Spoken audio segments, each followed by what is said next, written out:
주님께서 그들이 광야에서 반드시 죽을 것이라고 말씀하셨기 때문이다. 여분네의 아들 갈렙과 눈의 아들 여호수아를 제외하고는 그들 가운데서 한 사람도 살아남지 못하였다. 27장 1절에서 11절. 슬로보앗의 두 딸들도 아버지의 땅을 상속받음. 아들만 땅을 상속받는다는 것은 불공정하다는 소송이 걸렸다. 모세는 이 경우 딸들에게도 땅을 상속할 수 있다는 판례를 선포한다. 이 즈음에 신명기가 발생을 한다. 슬로보앗의 딸들 27장. 슬로보앗의 딸들이 나아왔다. 슬로보앗은 요셉의 아들인 므낫세의 가족으로서 헤벨의 아들이요 길르앗의 손자여 마길의 증손이요 므낫세의 현손이다. 그의 딸들의 이름은 말라와 노아와 호글라와 밀가와 다르사이다. 그들은 회막 어귀에서 모세와 제사장 엘르아살과 지도자들과 온 회중 앞에 서서 호소하였다. 우리의 아버지는 광야에서 돌아가셨습니다. 그러나 주님을 거역하여 모였던 고라의 무리 속에 끼지는 않으셨습니다. 아버지께서는 다만 자신의 죄로 돌아가셨습니다. 그런데 아버지께서는 아들이 없습니다. 그러나 아들이 없다는 이유로 아버지의 가족 가운데서 아버지의 이름이 없어져야 한다니 어찌 이럴 수가 있습니까? 우리 아버지의 남자 친족들이 유산을 물려받을 때에 우리에게도 유산을 주시기 바랍니다. 모세가 그들의 사정을 주님께 아뢰었다. 주님께서 모세에게 말씀하셨다. 슬로보앗의 딸들이 할 말이 옳다. 그 아버지의 남자 친족들이 유산을 물려받을 때에 너는 그들에게도 반드시 땅을 유산으로 주어라. 너는 그들의 아버지가 받을 유산이 그 딸들에게 돌아가게 하여라. 너는 또 이스라엘 자손에게 이렇게 일러두어라. 어떤 사람이 아들이 없이 죽으면 그 유산을 딸에게 상속시켜라. 만일 딸이 없으면 그 유산을 고인의 형제들에게 주어라. 그에게 형제마저도 없으면 그 유산을 아버지의 형제들에게 상속시켜라. 아버지의 형제들마저도 없으면 그 유산을 그의 가문에서 그와 가장 가까운 친족에게 주어서 그가 그것을 물려받게 하여라. 나 주가 모세에게 명한 것인 만큼 여기에서 말한 것은 이스라엘 자손이 지켜야 할 율례이다. 27장 12절에서 23절. 모세 후임 여호수아가 임직식. 모세는 후임에게 기름을 붓고 죽을 준비를 한다. 위대한 지도자가 이제는 떠난다.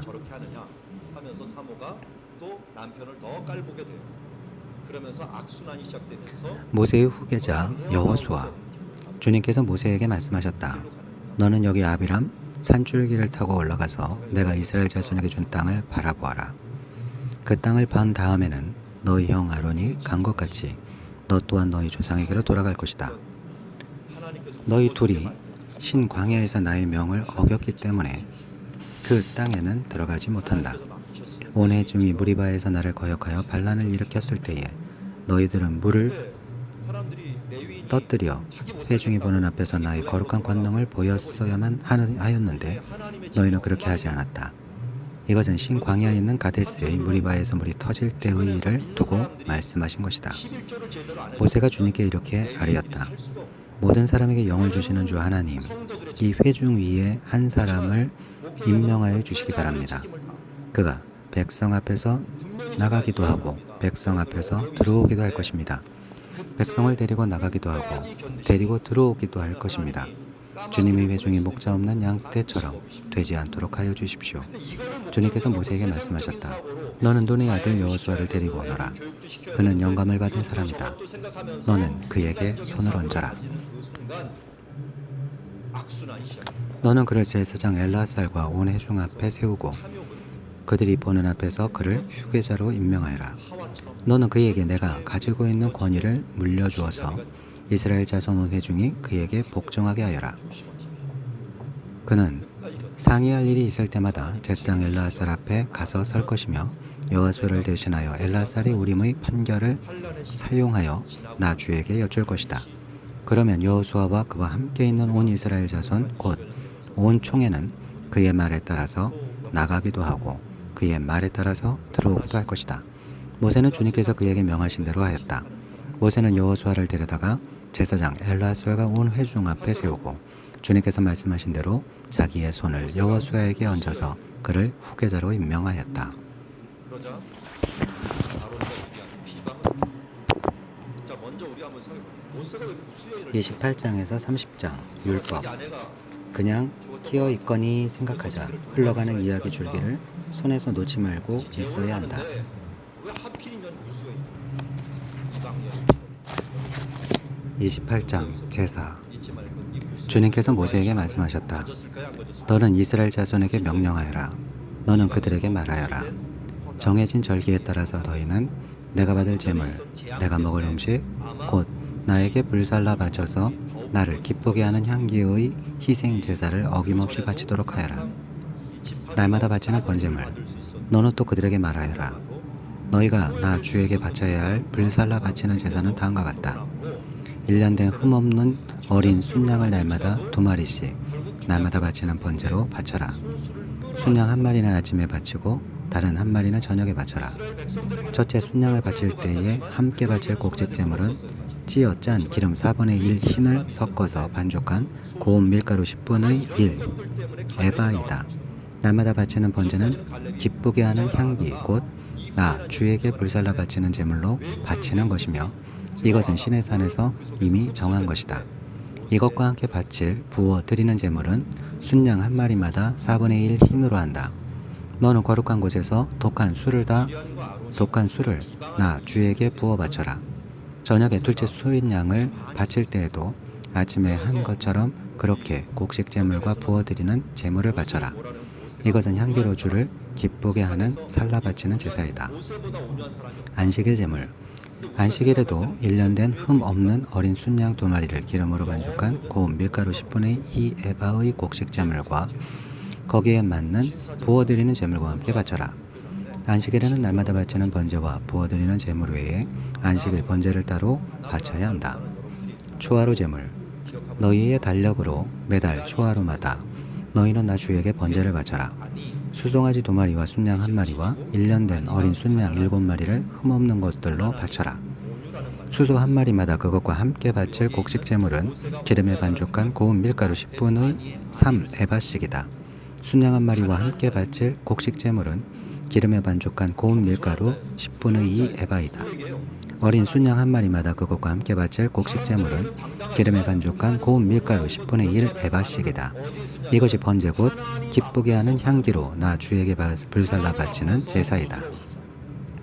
이것과 함께 바칠 부어드리는 제물은 수소의 경우에는 1마리에 반 흰식이고 순양 1마리에는 3분의 1 흰식이고 어린 순양의 경우에는 1마리에 4분의 1 흰식이다.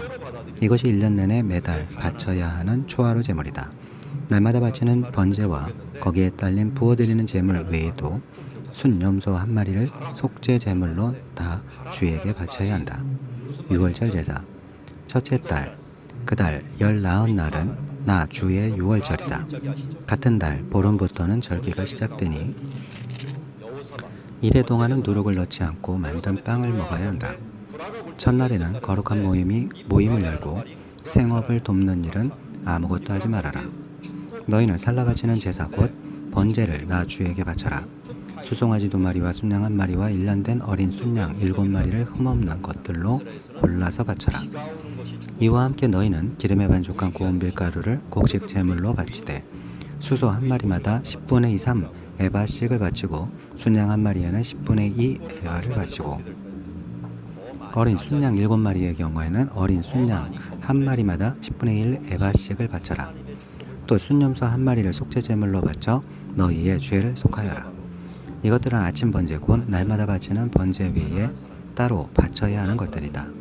너희는 이래 동안 날마다 이렇게 내가 받을 음식을 나 주에게 불살라 바치는 제사 곧 기쁘게 하는 향기로 바쳐라. 이것은 날마다 바치는 번제와 거기에 딸린 부어드리는 제물 외에 따로 바쳐야 한다. 이래째 되는 날에 너희는 다시 거룩한 모임을 열고 생업을 돕는 일은 아무것도 하지 말아라. 77절 제사. 핵곡식의 날 곧 새 곡식 제물을 나 주에게 가져오는 77절에는 거룩한 모임을 열고 생업을 위한 일은 아무것도 하지 말아라. 너희는 나 주를 향기로 기쁘게 하는 번제로 수송아지 2마리와 순양 1마리와 1년 된 어린 순양 7마리를 바쳐라. 이와 함께 너희는 기름에 반죽한 고운 밀가루를 곡식 제물로 바치되 수소 한 마리마다 3분의 10분의 3 에바씩을 바치고 순양 한 마리에는 10분의 2 에바를 바치고 어린 순양 7마리의 경우에는 어린 순양 한 마리마다 10분의 1 에바씩을 바쳐라. 또 순염소 한 마리를 바쳐 너희의 죄를 속하여라. 이러한 제물은 거기에 맞게 부어드리는 제물과 함께 흠없는 것으로 바치되 날마다 바치는 번제와 거기에 딸린 곡식 제물 외에 따로 바치는 것이다. 신년제사 29장 일곱째 달 그 달 초하루에는 거룩한 모임을 열고 생업을 돕는 일은 아무것도 하지 말아라. 그날은 나팔을 부는 날이다. 너희는 나주를 향기로 기쁘게 하는 번제로 수송아지 한 마리와 순양 한 마리와 1년 된 어린 순양 7마리를 흠없는 것들로 바쳐라. 이와 함께 너희는 기름에 반죽한 고운 밀가루를 곡식 제물로 바치되 수소 한 마리에는 10분의 3 에바를 바치고 순양 한 마리에는 10분의 2 에바를 바치고 어린 순양 7마리의 경우에는 어린 순양 한 마리마다 10분의 1 에바씩을 바쳐라. 또 순염소 한 마리를 속죄 제물로 바쳐 너희의 죄를 속하여라. 이러한 제사는 나 주에게 불살라 바치는 나를 기쁘게 하는 향기 제사로서 세 달에 바치는 번제와 거기에 딸린 곡식 제물과 날마다 바치는 번제와 거기에 딸린 곡식 제물과 거기에 딸린 부어드리는 제물 외에 따로 바치는 것이다. 속죄일 제사 같은 달 곧 이고 일곱째 달 열흘 날에도 너희는 거룩한 모임을 열고 고행하여라. 너희는 아무 일도 해서는 안 된다. 너희는 나 주를 향기로 기쁘게 하는 번제로 수송아지 한 마리와 순양 한 마리와 1년 된 어린 순양 7마리를 골라서 바쳐라. 이와 함께 너희는 기름에 반죽한 고운 밀가루를 곡식 제물로 바치되 수소 한 마리에는 10분의 3 에바를 바치고 순양 한 마리에는 10분의 2 에바를 바치고 어린 순양 7마리의 경우에는 어린 순양 한 마리마다 10분의 1 에바씩을 바쳐라. 또 순염소 한 마리를 속죄 제물로 바치는데 이것은 죄를 속하는 속죄 제물과 날마다 바치는 번제와 거기에 딸린 곡식 제물과 부어드리는 제물 외에 따로 바치는 것이다. 장막절 제사 일곱째 달 보름날에는 거룩한 모임을 열고 생업을 돕는 일은 아무것도 하지 말아라. 이래 동안 주 앞에서 절기를 지켜라. 제물을 불에 태워 나 주를 향기로 기쁘게 하는 번제를 바쳐라. 소 곧 수송아지 13마리와 순양 2마리와 1년 된 어린 순양 14마리를 바치되 다 흠없는 것으로 바쳐야 한다. 이와 함께 기름에 반죽한 고운 밀가루를 곡식 제물로 바치되 13마리의 수송아지에는 수송아지 한 마리마다 10분의 3 에바씩 바치고 순양 2마리는 순양 한 마리마다 10분의 2 에바씩 바치고 14마리의 순양에는 순양 한 마리마다 10분의 1 에바씩 바쳐라. 또 순염소 한 마리를 속죄 제물로 바쳐라. 이것은 날마다 바치는 번제와 거기에 딸린 곡식 제물과 부어드리는 제물 외에 따로 바치는 것이다. 둘째 날에는 곧 수송아지 12마리와 순양 2마리와 1년 된 어린 순양 10마리를 다 흠없는 것으로 바쳐라. 수송아지와 순양과 어린 순양과 함께 바치는 곡식 제물과 부어드리는 제물은 제각기 그 짐승 수요에 따라 규례대로 바쳐야 한다. 또 순염소 한 마리는 속죄 제물로 바쳐라. 이것은 날마다 바치는 번제와 거기에 딸린 곡식 제물과 부어드리는 제물 외에 따로 바치는 것이다. 셋째 날에는 수송아지 11마리와 순양 2마리와 1년 된 어린 순양 14마리를 흠없는 것으로 바쳐라. 수송아지와 순양과 어린 순양과 함께 바치는 곡식 제물과 부어드리는 제물은 제각기 그 짐승 수요에 따라 규례대로 바쳐야 한다. 또 순염소 한 마리를 속죄 제물로 바쳐라. 이것은 날마다 바치는 번제와 거기에 딸린 곡식 제물과 부어드리는 제물 외에 따로 바치는 것이다. 넷째 날에는 수송아지 10마리와 순양 2마리와 1년 된 어린 순양 14마리를 흠없는 것으로 바쳐라. 수송아지와 순양과 어린 순양과 함께 바치는 곡식 제물과 부어드리는 제물은 제각기 그 짐승 수요에 따라 규례대로 바쳐야 한다. 또 순염소 한 마리를 속죄 제물로 바쳐라. 이것은 날마다 바치는 번제와 거기에 딸린 곡식 제물과 부어드리는 제물 외에 따로 바치는 것이다. 다섯째 날에는 수송아지 9마리와 순양 2마리와 1년 된 어린 순양 14마리를 흠없는 것으로 바쳐라. 수송아지와 순양과 어린 순양과 함께 바치는 곡식 제물과 부어드리는 제물은 제각기 그 짐승 수요에 따라 규례대로 바쳐야 한다. 또 순염소 한 마리를 속죄 제물로 바쳐라. 이것은 날마다 바치는 번제와 거기에 딸린 곡식 제물과 부어드리는 제물 외에 따로 바치는 것이다. 여섯째 날에는 수송아지 8마리와 순양 2마리와 1년 된 어린 순양 14마리를 흠없는 것으로 바쳐라. 수송아지와 순양과 어린 순양과 함께 바치는 곡식제물과 부어드리는 제물은 제각기 그 짐승 수요에 따라 규례대로 바쳐야 한다. 또 순염소 1마리를 속죄 제물로 바쳐라. 이것은 날마다 바치는 번제와 거기에 딸린 곡식 제물과 부어드리는 제물 외에 따로 바쳐야 할 것이다. 일곱째 날에는 수송아지 7마리와 순양 2마리와 1년 된 어린 순양 14마리를 흠없는 것으로 바쳐라. 수송아지와 순양과 어린 순양과 함께 바치는 곡식 제물과 부어드리는 제물은 제각기 그 짐승 수요에 따라 규례대로 바쳐야 한다. 또 순염소 1마리를 속죄 제물로 바쳐라. 이것은 날마다 바치는 번제와 거기에 딸린 곡식 제물과 부어드리는 제물 외에 따로 바치는 것이다. 여덟째 날에는 거룩한 모임을 열고 생업을 돕는 일은 아무것도 하지 말아라. 제물을 불에 태워 주를 기쁘게 하는 향기로 곧 번제로 바쳐라. 수송아지 1마리와 순양 1마리와 1년 된 어린 순양 7마리를 모두 흠없는 것으로 바쳐야 한다. 수송아지와 순양과 어린 양과 함께 바치는 곡식 제물과 부어드리는 제물은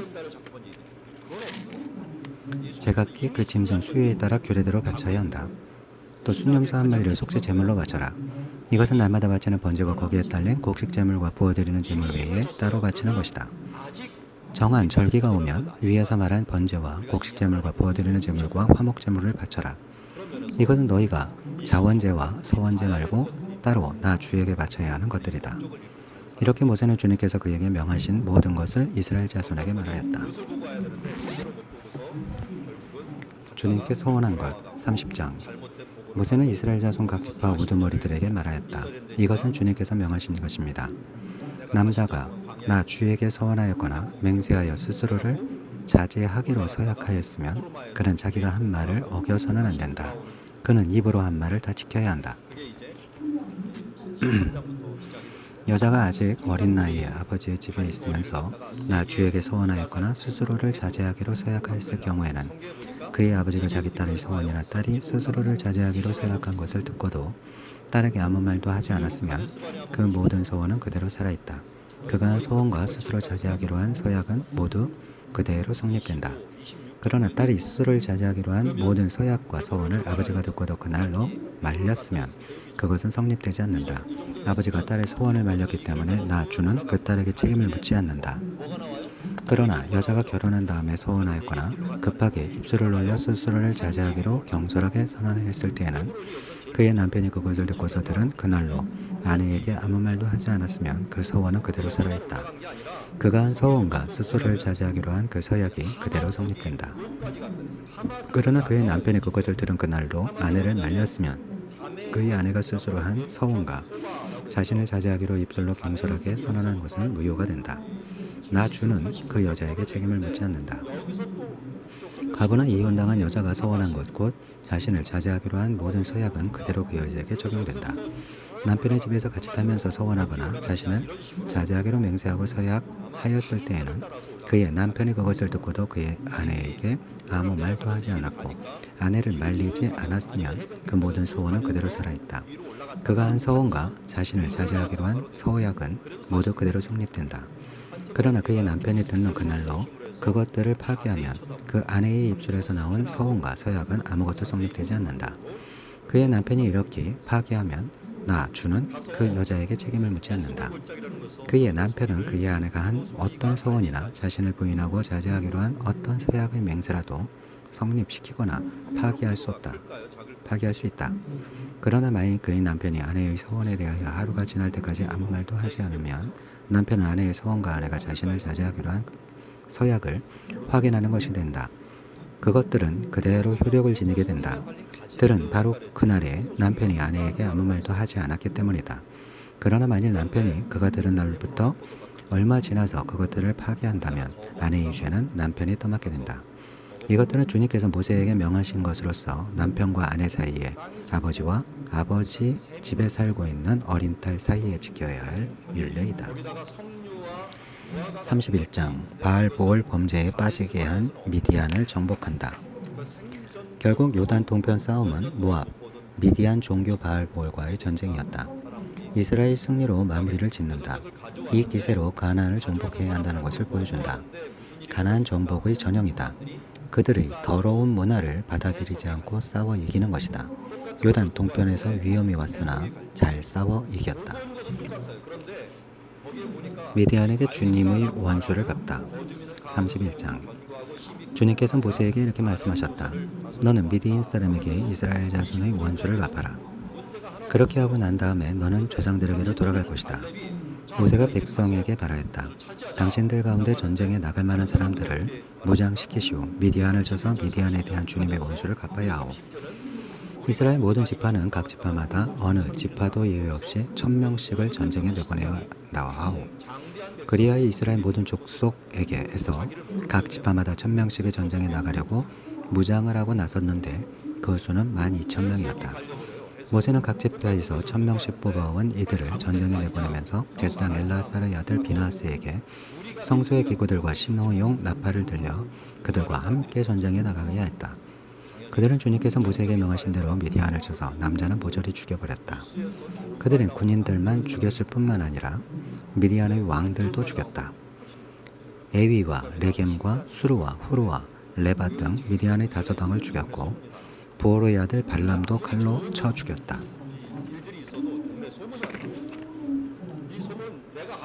이스라엘 자손은 미디안 여인들과 그 아이들을 사로잡고 짐승과 가축대와 재산을 모두 약탈한 다음에 그들이 살던 성읍과 촌락들을 다 불질렀고 사람과 짐승은 다 노력하여 모두 전리품으로 삼았다. 그들은 포로와 노력질한 전리품을 이끌고 모세와 제사장 엘라살과 이스라엘 자손의 회중이 있는 여리고 근처 요단 강가 모압 평지의 진으로 왔다. 군대가 이기고 돌아오다. 모세와 제사장 엘라살과 회중의 대표들이 모두 그들을 맞으러 진 밖으로 나갔다. 그러나 모세는 전선에서 막 돌아오고는 군 지휘관인 천부장들과 백부장들을 보고 화를 내었다. 모세가 그들을 꾸짖었다. 어쩌자고 여자들을 모두 살려두었소. 이 여자들이야말로 보홀에서의 사건 때에 발람의 말을 듣고 이스라엘 자손을 꾀어 주님을 배신하게 하고 주님의 회중에 연병이 일어나게 한 바로 그 사람들이요. 그러니 이제 아이들 가운데서 남자는 다 죽이시오. 남자와 동침하여 사내를 안 일이 있는 여자도 다 죽이시오. 여자들 가운데서 남자와 동침하지 않아 사내를 안 일이 없는 처녀는 당신들이 차지할 몫으로 살려두시오. 그리고 당신들은 진 밖에서 이래 동안 머물러 있어야 하오. 사흘째 되는 날과 일일째 되는 날에는 사람을 죽인 사람과 시체에 닿은 사람과 당신들만이 아니라 당신들이 사로잡은 포로들도 모두 부정 탄 것을 벗는 예식을 올려야 하오. 그뿐만 아니라 모든 옷가지들, 모든 가죽 제품들, 염소 털로 짠 모든 것들, 나무로 만든 모든 것들도 부정 탄 것을 벗겨야 하오. 제사장 엘레아살이 전쟁에 나갔다 돌아온 군인들에게 말하였다. 이것은 주님께서 모세에게 명하신 법의 윤리이요. 오직 금은, 구리, 쇠, 주석, 납 등 불에 타지 않는 것들은 모두 불에 넣었다가 꺼내면 깨끗하게 되지만 정결하게 하는 물로도 깨끗하게 해야 하오. 그러나 불에 타는 물건은 모두 물에 담갔다가 꺼내기만 해도 되오. 당신들이 입고 있는 옷은 일회째 되는 날에 빨아서 깨끗하게 해야 하오. 그렇게 한 다음에야 당신들은 진 안으로 들어올 수 있어. 전리품 분배. 주님께서 모세에게 말씀하셨다. 너는 제사장 엘라살과 회중의 집안 우두머리들과 함께 전리품의 수와 포로로 잡아온 사람과 짐승의 머릿수를 세어라. 너는 전리품으로 가져온 것들을 반으로 나누어서 반은 전쟁에 나갔다 온 군인들에게 주고 반은 모든 회중에게 주어라. 전쟁에 나갔다 온 사람들에게서는 나 주에게 바칠 세금 몫을 떼어내어라. 사람이든 소든 나귀든 양떼든 그 500분의 1을 그들에게 나누어 준 절반에서 떼어내어 나 주에게 바치는 제물로 제사장 엘라살에게 주어라. 이스라엘 자손에게 나누어 준 절반에서는 사람이든지 소든지 나귀든지 양이든지 그 어떤 가축이든지 50분의 1을 떼어내어 주의 성막을 보살피는 레위 사람에게 주어라. 모세와 제사장 엘라살은 주님께서 모세에게 명하신 대로 하였다. 군인들이 제각기 약탈하여 자기 것으로 삼은 약탈물 말고도 그들이 빼앗아온 전리품은 양 67만 5천 마리, 소가 7만 2천 마리, 나귀가 6만 1천 마리였으며 처녀는 모두 3만 2천 명이었는데 그들은 남자와 동침하지 않아 사내를 안 일이 없는 처녀들이었다. 이 가운데서 절반이 전쟁에 나갔던 군인들의 몫으로 들어갔다. 양은 33만 7,500마리가 그들의 몫이 되었다. 그 양 가운데서 675마리는 주님께 드리는 세금으로 바쳤다. 소는 3만 6천 마리이고 그 가운데서 주님께 드린 세금은 72마리이다. 나귀는 3만 500마리이고 그 가운데서 주님께 드린 세금은 61마리이다. 사람은 1만 6천 명이고 그 가운데서 32명은 주님께 세금으로 드렸다. 모세는 주님께 제물로 드린 세금을 제사장 엘르아살에게 주었다. 이렇게 모세는 주님께서 명하신 대로 하였다. 네. 저번에 말씀해 주신 에릭이 아직 안 오셨죠? 네. 조영재 과장 모세가 전쟁에 나갔던 군인들에게서 떼어 이스라엘 자손에게 나누어 준 목, 곧 회중들이 얻은 절반은 다음과 같다. 양이 33만 7,500마리, 소가 3만 6천마리, 나귀는 3만 500마리이고 사람이 1만 6천 명이다. 모세는 이스라엘 자손이 받은 절반에서 사람과 짐승을 5분의 1씩 떼어내어 주님의 성막을 보살피는 네 사람에게 주었다. 이렇게 모세는 주님께서 명하신 대로 하였다. 군 지휘관들 곧 천부장들과 백부장들이 모세에게 와서 보고하였다. 소관들이 이끄는 부하들을 세어 보았는데 우리 쪽에서는 한 사람도 실종되지 않았기에 주님께 예물을 가져왔습니다. 주님 앞에서 우리 자신이 죄를 벗고자 하여 금으로 만든 것들 곧 발목걸이, 팔찌, 인장, 가락지, 귀걸이, 목걸이를 우리가 저마다 얻은 대로 이렇게 가져왔습니다. 모세와 제사장 엘르아살은 그들에게서 금으로 만든 온갖 세공품을 다 받았다. 선부장들과 백부장들이 주님께 예물로 드린 금은 모두 16,750세겔이나 되었다. 군인들은 저마다 사사로이 약탈한 전리품들도 가지고 있었다. 모세와 제사장 엘르아살은 천부장들과 백부장들에게서 금을 받아서 회막으로 가져가서 주님 앞에 놓고 이스라엘 자손을 위한 기념물로 삼았다. 32장에서 36장 그 이후 요단 동편 상황 정리 32장 요단 동편 땅 지파들 요단 동편 땅을 차지할 지파가 정해진다. 르우벤과 각각 므낫세 반지파이다. 그런데 이 지파들의 20세 이상 된 병력은 요단 동편에 머물러 있지 못한다. 요단 서쪽 가나안 땅을 점령할 때 같이가 싸워줘야 하기 때문이다. 요단 동편 싸움 때 나머지 지파들이 도와주지 않았던가. 요단강 동편 지파들 르우벤 자손과 갓 자손에게는 가축대가 셀 수 없을 만큼 많았다. 그들이 야스엘 땅과 길르앗 땅을 둘러보니 가축대를 놓아 먹이기에는 아주 적절한 곳이었다. 그리하여 갓 자손과 르우벤 자손은 모세와 제사장 엘르아살과 회중 대표들을 찾아가 요청하였다. 아다롯과 디본과 야스엘과 니므라와 헤스본과 엘라알레와 스밤과 느보와 보오는 주님께서 이스라엘 모든 자손 앞에서 정복하신 땅으로서 가축대가 많은 우리에게는 모축하기에 알맞은 곳입니다. 우리를 좋게 여기신다면 이 땅을 우리에게 주셔서 우리의 차지가 되게 하시고 우리는 요단강을 건너가지 않도록 하여 주시기를 바랍니다. 모세가 갓 자손과 르우벤 자손에게 말하였다. 당신들의 동족 이스라엘은 전쟁하러 나가는데 당신들만 여기에 머물러 살겠다는 말이오. 이스라엘 자손이 주님께서 주신 땅으로 가려고 하는데 어찌하여 당신들은 동족의 사계를 꺾으시오. 내가 가데스 바네아에서 당신들의 아버지들더러 그 땅을 살펴보고 오라고 하였을 때에는 당신들의 아버지들도 그렇게 하였소. 그들은 기껏 에스골 골짜기까지 올라가서 그 땅을 둘러보고 와서는 이스라엘 자손의 사계를 떨어뜨려 주님께서 주신 그 땅으로 들어갈 수 없게 하였소. 그리하여 그날 주님께서 진노하셔서 이렇게 맹세하셨소. 그들이 나를 철저히 따르지 아니하니 이집트에서 나온 이들 가운데서 지금 20살이 된 사람으로부터 시작하여 그 위로는 어느 누구도 내가 아브라함과 이삭과 야곱에게 주기로 맹세한 그 땅을 볼 수 없을 것이다. 다만 그나스 사람 여분네 아들 갈렙과 누니 아들 여호수아는 나 주를 철저히 따랐으므로 예외이다. 주님께서는 이렇게 이스라엘에게 진노하셔서 주님께서 보시는 앞에서 못된 짓을 한 그 세대 전체가 다 죽을 때까지 40년 동안이나 그들을 광야에서 떠돌게 하셨소. 그런데 이제 당신들마저 당신들 아버지들을 따라서 같은 무리의 죄인들이 되어 주님께서 이스라엘에게 더욱더 진노하게 하셨소. 당신들이 주님을 따르지 않고 돌아선다면 주님께서는 다시 이 모든 백성을 광야에 버려두실 것이요 우리 백성 가운데 멸망하면 그것이 바로 당신들 때문인 줄 아시오. 그러자 그들이 모세 앞으로 와서 말하였다. 그러면 우리가 이렇게 하겠습니다. 먼저 여기에다가 가축의 길을 우리를 만들고 또 우리에게 딸린 어린 것들이 살 성을 쌓겠습니다. 이 땅 원주민들도 있고 하니 우리에게 딸린 어린 것들이 안전하게 머물 수 있도록 성을 단단하게 쌓은 다음에 모두가 무장을 하고 이스라엘 자손의 선발대가 되어 그들이 가야 할 곳까지 그들을 이끌고 가겠습니다. 이스라엘 자손 각자가 받을 몫의 토지, 재산을 차지하기 전까지는 우리가 집으로 돌아오지 않겠습니다. 또한 요단강 동쪽 해 뜨는 쪽에서 우리 몫의 토지를 재산으로 차지하였으니 요단강 서쪽에서는 우리가 땅을 재산으로 나누어 받지 않겠습니다.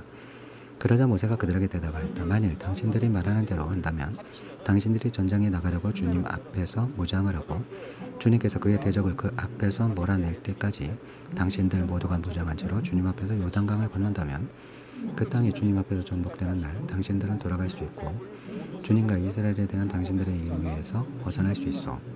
그리고 지금 이 땅은 주님 앞에서 당신들의 소유가 될 것이요. 그러나 만일 당신들이 이렇게 하지 않으면 당신들은 주님께 죄를 짓는 것이요. 이러한 죄를 짓고서는 당신들이 절대로 그 죄에서 벗어나지 못할 줄 아시오.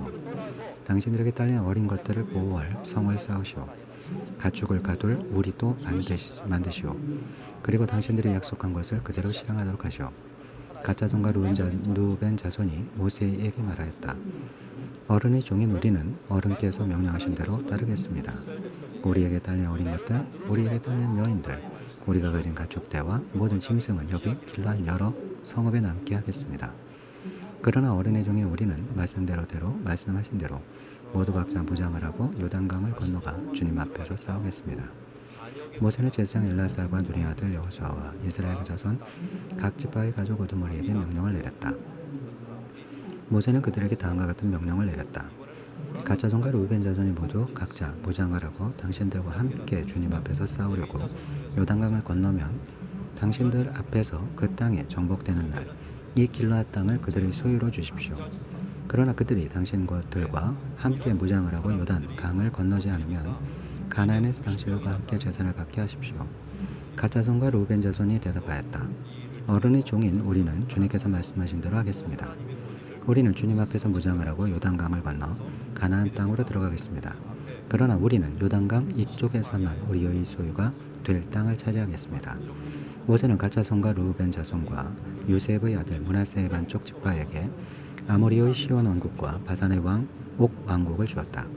그것은 그 땅 전체와 거기에 딸린 성읍들과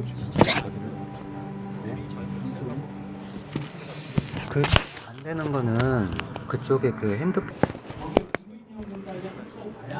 주님께서는 이렇게 이스라엘에게 진노하셔서 주님께서 보시는 앞에서 못된 짓을 한 그 세대 전체가 다 죽을 때까지 40년 동안이나 그들을 광야에서 떠돌게 하셨소. 그런데 이제 당신들마저 당신들 아버지들을 따라서 같은 무리의 죄인들이 되어 주님께서 이스라엘에게 더욱더 진노하시게 하겠소. 당신들이 주님을 따르지 않고 돌아선다면 주님께서는 다시 이 모든 백성을 광야에 버려두실 것이요. 우리 백성 모두가 멸망하면 그것이 바로 당신들 때문인 줄 아시오. 그러자 그들이 모세 앞으로 와서 말하였다. 그러면 우리가 이렇게 하겠습니다. 먼저 여기에다가 가축을 길을 우리를 만들고 또 우리에게 딸린 어린 것들이 살 성을 쌓겠습니다. 이 땅 원주민들도 있고 하니 우리에게 딸린 어린 것들이 안전하게 머물 수 있도록 성을 단단하게 쌓은 다음에 모두가 무장을 하고 이스라엘 자손의 선발대가 되어 그들이 가야 할 곳까지 그들을 이끌고 가겠습니다.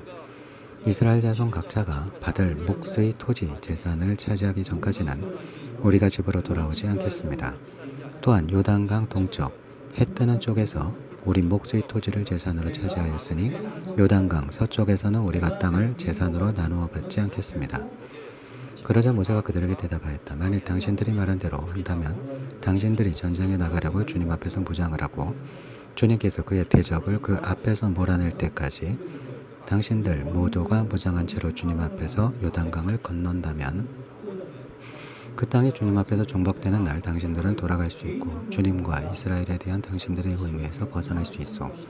그리고 지금 이 땅은 주님 앞에서 당신들의 소유가 될 것이요. 그러나 만일 당신들이 이렇게 하지 않으면 당신들은 주님께 죄를 짓는 것이요. 이러한 죄를 짓고서는 당신들이 절대로 그 죄에서 벗어나지 못할 줄 아시오. 당신들에게 딸린 어린 것들을 보호할 성을 쌓으시오. 가축을 가들 우리도 반드시요. 그리고 당신들이 약속한 것을 그대로 실행하도록 하시오. 가짜손과 루벤 자손이 모세에게 말하였다. 어른의 종인 우리는 어른께서 명령하신 대로 따르겠습니다. 우리에게 딸린 어린 것들, 우리에게 딸린 어린 연들, 우리가 가진 가축대와 모든 짐승은 여기 길러한 여러 성읍에 남게 하겠습니다. 그러나 어른의 종인 우리는 말씀하신 대로 모두 각자 무장을 하고 요단강을 건너가 주님 앞에서 싸우겠습니다. 모세는 제사장 엘르아살과 눈의 아들 여호수아와 이스라엘의 각손 각 지파의 가족 우두머리들에게 명령을 내렸다. 모세는 그들에게 다음과 같은 명령을 내렸다. 가짜손과 루벤 자손이 모두 각자 무장을 하고 당신들과 함께 주님 앞에서 싸우려고 요단강을 건너면 당신들 앞에서 그 땅이 정복되는 날 이 길라앗 땅을 그들의 소유로 주십시오. 그러나 그들이 당신들과 함께 무장을 하고 요단강을 건너지 않으면 가나안에서 당신들과 함께 재산을 받게 하십시오. 가짜손과 루벤 자손이 대답하였다. 어른이 종인 우리는 주님께서 말씀하신 대로 하겠습니다. 우리는 주님 앞에서 무장을 하고 요단강을 건너 가나안 땅으로 들어가겠습니다. 그러나 우리는 요단강 이쪽에서만 우리의 소유가 될 땅을 차지하겠습니다. 모세는 가짜손과 루벤 자손과 요셉의 아들 므낫세의 반 지파에게 아모리의 시온 왕국과 바산의 옥 왕국을 주었다. 그것은 그 땅 전체와 거기에 딸린 성읍들과 주변 영토를 포함한 것이다.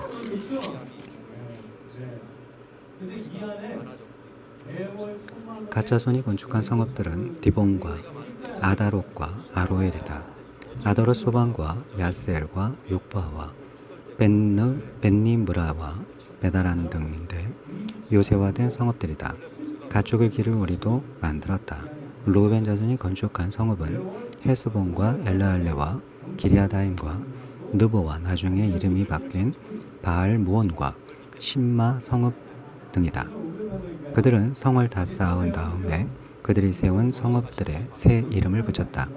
므낫세의 아들 마길의 자손들은 길르앗으로 갔다. 거기에 있던 아모리 사람을 더러는 사로잡고 더러는 내쫓았다.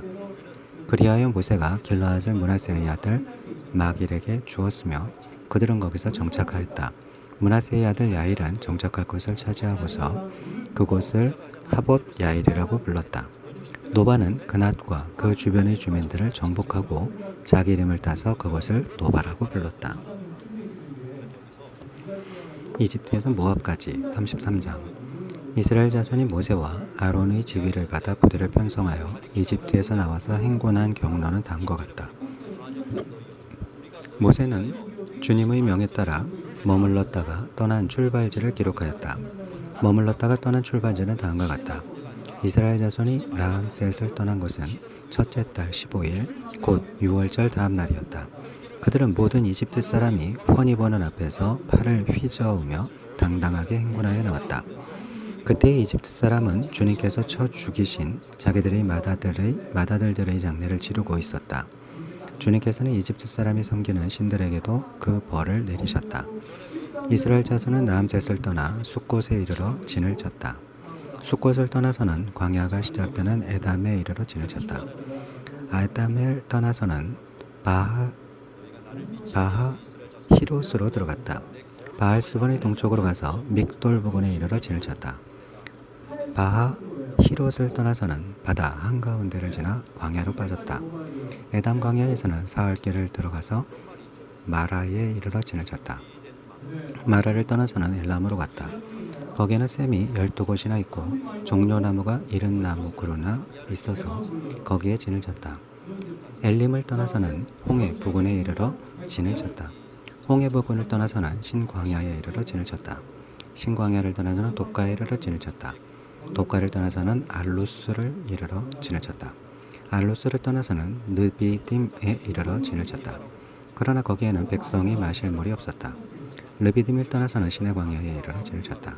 시내 광야를 떠나서는 기브롯 핫디아웨에 이르러 진을 쳤다. 기브롯 핫다아와를 떠나서는 하세롯에 이르러 진을 쳤다. 하세롯을 떠나서는 림마에 이르러 진을 쳤다. 림마를 떠나서는 림몬 베레스에 이르러 진을 쳤다.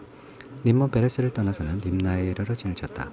림나를 떠나서는 니사에 이르러 진을 쳤다. 니사를 떠나서는 그헬 라다라에 이르러 진을 쳤다. 그헬 라다를 떠나서는 세벨산에 이르러 진을 쳤다. 세벨산을 떠나서는 하라다에 이르러 진을 쳤다. 하라다를 떠나서는 마켈롯에 이르러 진을 쳤다. 마켈롯을 떠나서는 다핫에 이르러 진을 쳤다. 다핫을 떠나서는 데라에 이르러 진을 쳤다. 데라를 떠나서는 미카에 이르러 진을 쳤다. 미카를 떠나서는 하스모나에 이르러 진을 쳤다. 하스모나를 떠나서는 모세롯에 이르러 진을 쳤다. 모세롯을 떠나서는 분의 야하간에 이르러 진을 쳤다. 분의 야하간을 떠나서는 호라깃갓에 이르러 진을 쳤다. 호라깃갓을 떠나서는 욥바다에 이르러 진을 쳤다. 욥바다를 떠나서는 아브로나에 이르러 진을 쳤다. 아브로나를 떠나서는 에스온 게벨에 이르러 진을 쳤다. 에스온 게벨을 떠나서는 신광야의 가데스에 이르러 진을 쳤다. 가데스를 떠나서는 에돔 땅 국경 호로산에 이르러 진을 쳤다. 제사장 아론이 주님의 명을 따라 호로산으로 올라가 죽으니 그때는 이스라엘 자손이 이집트 땅에서 나온 지 40년 되던 해 다섯째 달 그달 초하루였다. 아론이 호로산에서 죽을 때의 나이는 123세이다. 가나안 사람으로서 가나안 땅 네겝 지방에서 살고 있던 아랏의 왕은 이스라엘 자손이 온다는 소문을 들었다. 이스라엘 자손은 호르산을 떠나서는 살모나에 이르러 진을 쳤다. 살모나를 떠나서는 분온에 이르러 진을 쳤다. 분온을 떠나서는 오봇에 이르러 진을 쳤다. 오봇을 떠나서는 모압 국경지대의 이에 아바림에 이르러 진을 쳤다. 그 페어를 떠나서는 디본갓에 이르러 진을 쳤다. 디본갓을 떠나서는 알몬 디블라다임에 이르러 진을 쳤다.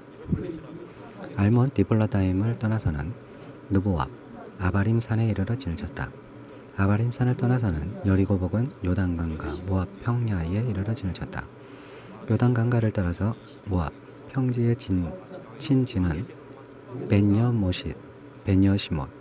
벤여시못에서부터 아벨 시뜸에 이르렀다. 가나안 땅 분할지지 여리고 건너편 요단강과 모압 평야에서 주님께서 모세에게 말씀하셨다. 너는 이스라엘 자손에게 말하여라. 그들에게 다음과 같이 일러라. 너희가 요단강을 건너 가나안 땅에 들어가거든 너희는 직접 그 땅 주민을 다 쫓아내어라. 세게 만든 우상과 부어 만든 우상을 다 깨뜨려 버리고 산당들도 다 헐어버려라. 내가 그 땅을 너희 소유로 준 것이니 너희는 그 땅을 차지하고 거기에서 정착하여라. 땅은 주사위를 던져 가족별로 나누어 가지도록 하여라. 큰 쪽에는 큰 땅덩어리를 유산으로 주고 작은 쪽에는 작은 땅덩어리를 유산으로 주어라. 주사위를 던져 나오는 대로 각자 자기 것으로 삼도록 하여라. 땅을 나눌 때에는 같은 조상을 둔 지파들끼리 나누어 가지도록 하여라. 너희가 그 땅의 주민을 다 쫓아내지 아니하고 너희와 함께 있도록 허락하였다가는 그들이 너희 눈에 가시가 되고 옆구리를 찌르는 바늘이 되어서 너희가 살아갈 그 땅에서 너희를 괴롭힐 것이다. 그뿐 아니라 나는 그들에게 하기로 계획한 것을 그대로 너희에게 하겠다.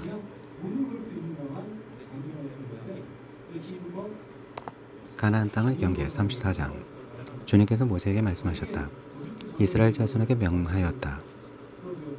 그들에게 다음과 같이 말하여라. 너희는 이제 곧 가나안 땅에 들어가게 된다. 이 땅은 너희가 유산으로 받을 땅인데 다음과 같이 사방 경계를 정한 가나안 땅 전체를 걷는다. 너희 영토의 남쪽은 에돔의 경계선과 앗다은 신광야에서부터 시작된다. 그러므로 너희 영토의 남쪽 경계는 동쪽의 사해 끝에서부터 시작된다. 너희의 경계선은 아그라빔 빗달 남쪽을 돌아 산을 지나 가데스바네아 남쪽 끝까지 갔다가 또 하살 아달로 빠져 아스몬까지 이른다.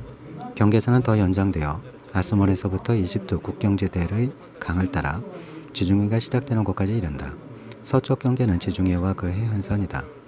이것이 너희의 서쪽 경계가 될 것이다. 네.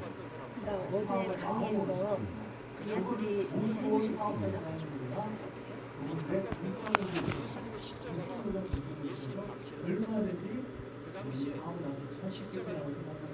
너희의 북쪽 경계는 다음과 같다. 지중해에서부터 호르산까지 너희는 경계선을 그어라. 또 호르산에서부터는 하마너기로 경계선을 그어 스닷 끝까지 이르면 경계선은 거기에서 다시 시브론을 거쳐서 하살에난 끝까지 이른다. 이것이 너희 영토의 북쪽 경계이다. 너희의 영토의 동쪽 경계를 하살 에난에서부터 스밤까지 그어라. 경계선은 여기에서 더 연장되어 스밤에서부터 아인 동쪽 리블라까지 내려갔다가 동쪽의 긴네렛 바다 해변까지 더 내려간다. 거기에서 다시 경계는 요단으로 내려가 사해 끝까지 멈춘다.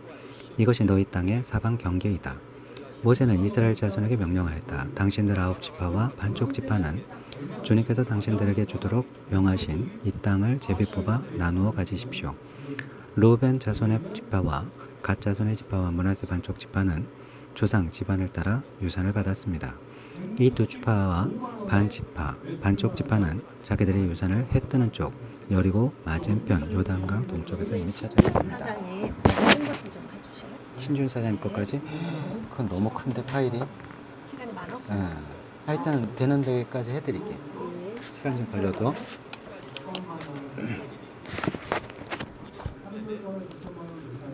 각 지파의 유산 분할 책임자. 주님께서 모세에게 말씀하셨다. 너희에게 유산으로 땅을 나누어 줄 사람들의 이름은 제사장 엘라살과 눈의 아들 여호수아이다. 너희는 또 땅을 유산으로 나누어 줄 사람을 지파마다 한 사람씩 대표로 뽑아라. 다음은 그 사람들의 명단이다. 유다 지파에서는 여분네의 아들 갈렙이요, 시므온 지파에서는 암미우스의 아들 스무엘이요, 베냐민 지파에서는 기슬론의 아들 엘리닷이요, 단 자손 지파에서는 요글리의 아들 북기 족장이요, 요셉 자손 가운데 므낫세 자손의 지파에서는 에보스의 아들 한니엘 족장이요, 에브라임 자손의 지파에서는 십단의 아들 그무엘 족장이요, 스불론 자손의 지파에서는 바르낙의 아들 엘리 사반 족장이요, 이사갈 자손 지파에서는 아산의 아들 발디엘 족장이요, 아셀 자손의 지파에서는 슬로미의 아들 아이옷 족장이요, 납달리 자손의 지파에서는 암미우스의 아들 부다엘 족장이다. 이들은 가나안 땅에서 이스라엘 자손에게 유산을 나누어 주도록 주님께 명령을 받은 이들이다. 레위 사람에게 준 성읍 35장. 여리고 건너편 요단강가 모압 평야에서 주님께서 모세에게 말씀하셨다. 너는 이스라엘 자손에게 그들이 유산으로 받는 땅에서 레위 사람이 살 성읍들을 떼어주라고 명령하여라. 레위 사람에게는 성읍과 함께 그 주변의 목초지도 함께 주어라. 그래야만 그들이 그들의 재산인 가축대와 모든 짐승들을 그 목초지에서 기르면서 그 여러 성읍에서 살게 될 것이다. 너희가 레위 사람에게 줄 성읍 둘레의 목초지의 범위는 각 성에 다같이 성벽 둘레로부터 2,000자까지의 지역이어야 한다. 성을 중심으로 하여 성밖 동쪽으로 2,000자, 남쪽으로 2,000자, 서쪽으로 2,000자, 북쪽으로 2,000자씩을 지어라. 이제 각 레위 사람의 성읍에 딸린 목초지이다. 너희가 레위 사람에게 준 성읍들 가운데서 6은 도피성으로 만들어서 사람을 죽인 자가 그리로 도피할 수 있게 하고 이 밖에 별도로 레위 사람에게 42 성읍을 주어라. 너희는 레위 사람에게 모두 48 성읍과 거기에 딸린 목초지를 주어야 한다. 이스라엘 자손이 가지고 있는 땅을 떼어서 그것을 레위 사람에게 줄 때에는 각 지파들이 받은 몫의 비율대로 떼어 내도록 하여라. 많이 가진 지파에서는 많은 성읍을 떼어내고 적게 가진 지파에서는 적게 떼어내라. 도피성. 주님께서 모세에게 말씀하셨다. 너는 이스라엘 자손에게 말하여라. 그들에게 다음과 같이 일러라. 너희가 앞으로 곧 요단강을 건너 가나안 땅에 들어가게 되거든 성읍들 가운데서 얼마를 도피성으로 정하여 실수로 사람을 죽게 한 자가 그곳으로 도피하게 하여라. 그 성읍들을 복수자를 피하는 도피서로 삼아서 사람을 죽게 한 자가 회중 앞에서 재판을 받기 전에 죽는 일이 없도록 하여야 한다. 너희가 레위 사람에게 줄 성읍들 가운데서 이들 6성읍을 너희의 도피성으로 삼아라. 그 가운데 3성읍은 요단강 동쪽에 두고 나머지 3성읍은 가나안 땅에 두어 도피성이 되게 하여라. 이들 6성읍은 이스라엘 자손은 물론 이련이와 외국인이나 너희와 함께 사는 본토인이면 누구든지 실수로 사람을 죽게 한 자가 도피하는 것이 될 것이다. 만일 쇠부지 같은 것으로 사람을 쳐서 죽게 하였으면 그는 살인자이다. 그러한 살인자는 반드시 죽여야 한다. 사람을 죽일 만한 돌을 들고 있다가 그것으로 사람을 쳐서 죽게 하였으면 그는 살인자이다. 그러한 살인자는 반드시 죽여야 한다. 만일 사람을 죽일 만한 나무 연장을 들고 있다가 그것으로 사람을 쳐서 죽게 하였으면 그는 살인자이다. 그러한 살인자는 반드시 죽여야 한다. 이러한 경우에 그 살인자를 죽일 사람은 피해자의 피를 보복할 친족이다. 그는 그 살인자를 만나는 대로 죽일 수 있다. 미워하기 때문에 밀쳐서 죽게 하거나 몰래 숨어 있다가 무엇을 던져서 죽게 하거나 원한이 있어서 주먹으로 쳐서 사람을 죽게 하였으면 그는 살인자이다. 그리한 살인자는 반드시 죽여야 한다. 피를 보복할 친족은 어디서 그를 만나든지 그를 죽일 수 있다. 그러나 아무런 원한도 없이 사람을 밀치거나 몰래 숨어 있다가 무엇을 던지거나 한 것이 아니고 잘못 보고 굴린 돌이 사람에게 맞아 그를 죽게 하였으면 그 가해자가 피해자의 원수가 이고 더욱이 그를 해칠 의사가 전혀 없었던 것이므로 회중은 이러한 규례에 따라서 그 가해자와 피를 보복할 친족 사이를 판단해야 한다. 회중은 그 살인 혐의를 받은 사람이 피를 보복할 피해자의 친족에게서 보복을 당하지 않도록 그 살인 혐의자를 그를 도피한 도피성으로 돌려보내야 한다. 그리고 그는 거룩한 기름을 부어 성직에 임명된 데 제사장이 죽을 때까지 거기에 머물러야 한다. 도피성으로 피한 그 살인자가 도피성의 경계 밖으로 나갔을 때에 마침 피를 보복할 친족이 그를 알아보고 도피성의 경계 밖에서 죽였으면 그 친척에게는 아무런 살인죄도 적용되지 않는다. 살인자는 반드시 대제사장이 죽을 때까지 도피성에 머물러 있어야 하고 대제사장이 죽은 다음에야 비로소 자기 소유지가 있는 땅으로 돌아갈 수 있다. 위에서 말한 율례는 너희가 어디에 가서 살든지 자자손손 모든 세대에 적용되는 율례이다.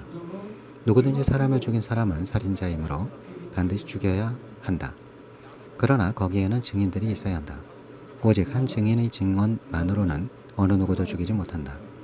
살인죄를 지었을 때에는 살인범에게서 속전을 받고 목숨을 살려 주어서는 안 된다. 그는 반드시 죽여야 한다. 대제사장이 죽기 전에는 도피성으로 피한 사람에게 속전을 받고 그를 제 땅으로 돌려보내어 살게 해서는 안 된다. 너희가 사는 땅을 더럽히지 말아라. 피가 땅에 떨어지면 땅이 더러워진다. 피가 떨어진 땅은 피를 흘리게 한 그 살인자가 피가 아니고서는 깨끗하게 되지 않는다. 너희가 사는 땅 곧 내가 머물러 있는 이 땅을 더럽히지 말아라. 나 주가 이스라엘 자손과 더불어 함께 머물고 있다. 결혼한 여자의 유산 36장.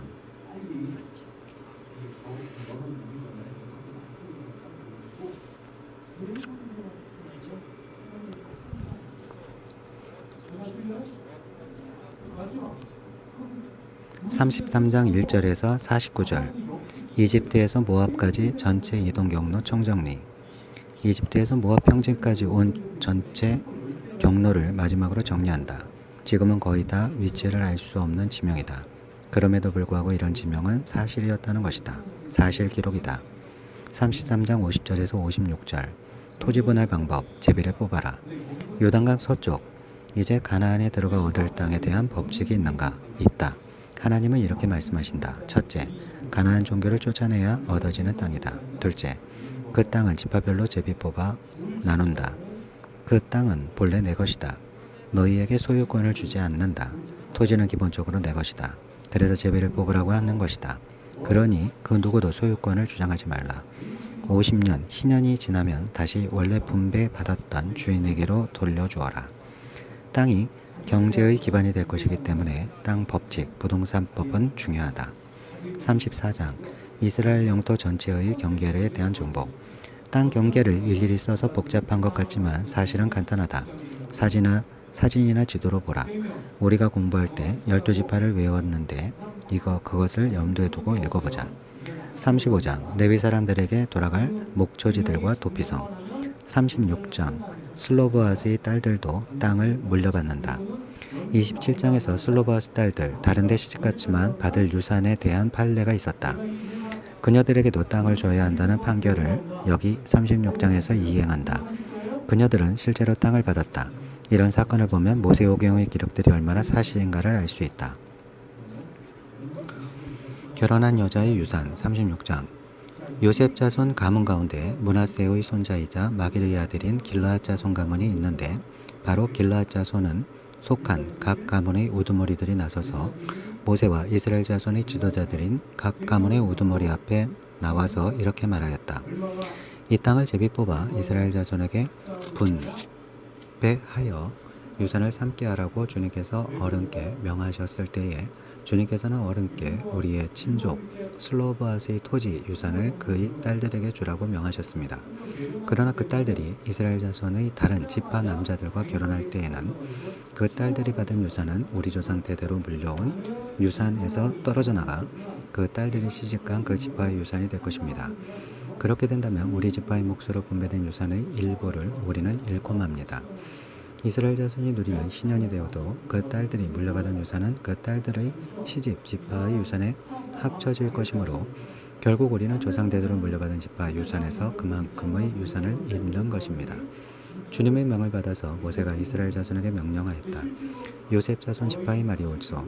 주님께서는 슬로바앗 딸들의 경우에 두고 이렇게 명하셨소. 그 딸들은 자기들이 마음에 드는 남자가 있으면 누구에게든지 결혼할 수는 있어. 그러나 그들이 속한 조상 지파의 가족에게만 시집갈 수 있어.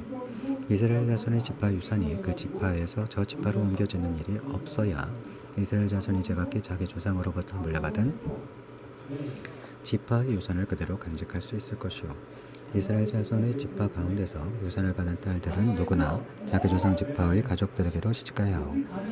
그래야만 이스라엘 자손이 지파마다 조상으로부터 물려받은 유산을 간직할 수 있을 것이오. 지파의 유산이 한 지파에서 다른 지파로 옮겨지는 일이 없어야 이스라엘 자손 각 지파가 제각기 물려받은 유산을 그대로 간직할 수 있을 것이오. 그리하여 슬로바앗의 딸들은 주님께서 모세에게 명하신 대로 하였다. 슬로바앗의 딸들 곧 말라와 다르사와 호글라와 말가와 노아는 모두 자기 사촌 오라버니들과 결혼하였다. 그 딸들이 모두 요셉의 아들인 므낫세 자손 가문과 결혼하였기 때문에 그들이 받은 유산은 자기 조상의 가문과 지파에 그대로 남아 있었다. 이것은 주님께서 여리고 건너편 요단강가 모압 평지에서 모세를 시켜 이스라엘 자손에게 명령하신 명령과 규례이다. 아멘. 여기까지 읽으신 후 성경 본문 민수기 32장에서 36장을 읽어야 한다. 아래 레위기와 신명기 끼워 읽기를 읽으면 안 된다. 자, 이제 레위기와 신명기를 끼워 읽습니다. 그동안 창출 밑까지 흘러온 이야기를 읽었습니다. 우리는 지금 요단 동편 모압 평지에 앉아 있다는 것을 잊으면 안 됩니다. 성경을 읽으면서 우리도 그 안에 들어가 같이 살고 있어야 합니다. 자, 그런데 이제 우리는 더 이상 여기 모압 평지에 앉아 있을 수 없습니다. 가야 할 곳이 있기 때문입니다. 저 앞에 넘실거리는 요단강이 보이십니까? 이것부터 건너야 합니다. 그리고 가나안 땅으로 이주해 들어가야 합니다. 그러면 여호수아사가 시작됩니다. 자, 그런데 이 순간 요단강 건너기 전에 질문 하나 하십시다. 새 땅에 들어가서 살 때 필요한 정보를 하나님이 주신 적이 있나요? 이 질문에 대한 대답으로 그동안 읽지 않고 뛰어넘었던 레위기와 신명기를 읽으려고 합니다. 바로 여기가 뷰포인트, 전망대 같은 곳이기 때문입니다. 이 질문에 대한 대답을 이해하면 여호수아 이후 가나안에서 일어나는 일들이 이해되고, 그렇지 않으면 뭐가 뭔지 표류하게 됩니다. 그냥 무조건 또 읽을 수밖에 없습니다. 그러니까 잘 생각해 봅시다. 한 번도 가보지 않은 나라를 갈 때에는 반드시 정보를 갖고 갑니다. 아마 그냥 가는 사람은 없을 것입니다. 창춘민을 거쳐 모압 평지에 와 있는 이스라엘 백성들은 한 번도 들어가 보지 않은 외국 땅으로 들어가야 할 판입니다. 그런데 하나님께서 그들에게 정보를 주셨을까요? 아니면 무작정 들어가 보내셨을까요? 이 질문에 대한 대답입니다.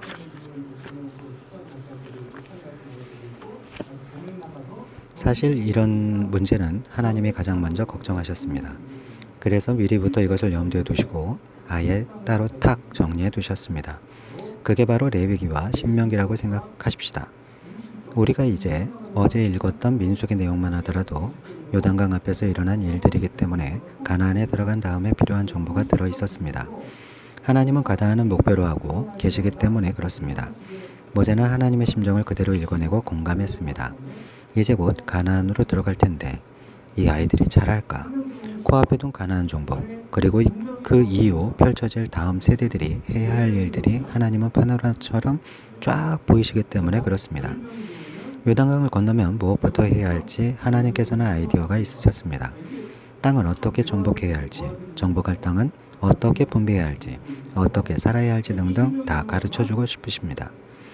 이 사실을 알고 있는 모세는 여기 지금 모압 평지에 앉아서 출애굽 때부터 엊그제까지 있었던 민수기 끝의 이야기들, 자초지정을 조곤조곤 이야기하면서 우리가 이랬잖아 그러는 것입니다. 신명기 1장에서 3장입니다. 얼마 후면 모세 자신도 죽을 것이라는 것을 알고 있는 마당에 오죽 마음이 급하겠습니까? 그러니까 바로 이 분위기로 시작되는 이야기가 신명기라는 감각을 잃지 말아야 합니다. 모압 평지에 지금 앉아있는 청중들, 광야 2세대, 어린 사람들이 여분네의 눈에도 보이십니까? 그들을 바라보고 있는 모세의 눈빛이 말하고 있는 내용이 보이십니까? 당장 얘네들이 요단강 건너 들어갈 텐데, 얘네들한테 당부해 놔야 할 일들이 많은데 하면서 황혼에 저물어가는 자기 인생을 어떻게든 정리하려고 하는 노종의 눈빛을 들여다봅시다. 광야 2세대들이 배워야 할 것들이 분명히 있지 않겠습니까? 그들이 정돈해야 할 정보가 있지 않겠습니까? 광야 2세대들은 가나안 땅의 지리, 기후, 자연 환경에 대한 정보를 알았어야 했습니다. 그 땅의 군사력, 문화, 라이프 스타일, 종교 같은 것들도 알았어야 했습니다. 그러면 그들이 어떻게 가나안에 들어가 살겠어요? 정보가 없는데. 그래서 하나님은 기록의 승부를 거신 거랍니다. 사람은 잠깐 있다 사라지니까요. 오고 오는 다음 세대, 또 다음 세대에게 쭉 이어져야만 이스라엘이 세계 역사 속에서 제사장 나라가 될 수 있지 않습니까? 가르쳐야 했습니다. 이것이 하나님의 작전이었습니다. 가르치자, 가르쳐야 한다. 계속해서 가르쳐야 한다.